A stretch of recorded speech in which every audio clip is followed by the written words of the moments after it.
Amang makapangyarihan sa lahat, lumalapit ako sa iyo na may pusong puno ng pasasalamat, kinikilala na ang bawat mabuting kaloob at ang tunay na karunungan ay nagmumula lamang sa iyo. Salamat po sa regalo ng buhay at sa bawat pagkakataon na ibinibigay mo upang maghasik ng kabutihan sa mundong ito.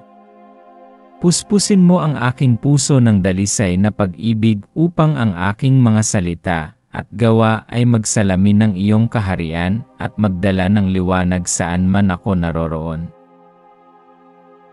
Panginoong Hesukristo, ikaw ay naparito hindi upang paglingkuran, kundi upang maglingkod.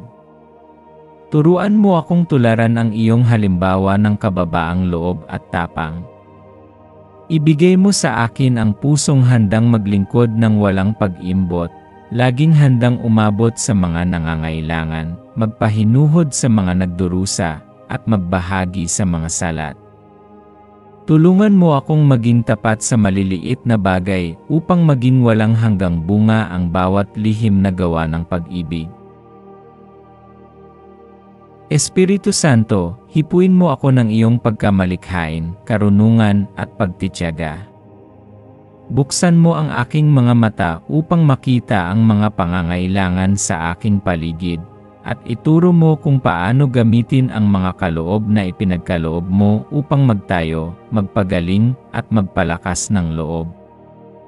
Bigyan mo ako ng lakas upang magmahal sa oras ng hirap, magpatawad sa oras ng sakit, at magpatuloy umasa kahit sa gitna ng kadiliman.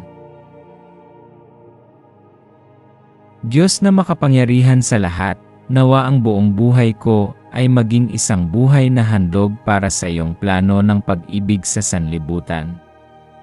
Nawa ang aking mga araw ay magsalamin ng iyong katuwiran, ang aking mga salita ay magdala ng kapayapaan, at ang aking mga gawa ay maging bukal ng kagalakan para sa mga taong nakapaligid sa akin.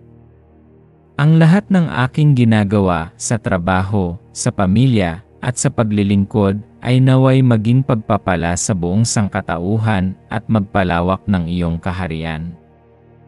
Sa makapangyarihang pangalan ni Hesukristo ako nananalangin. Amen.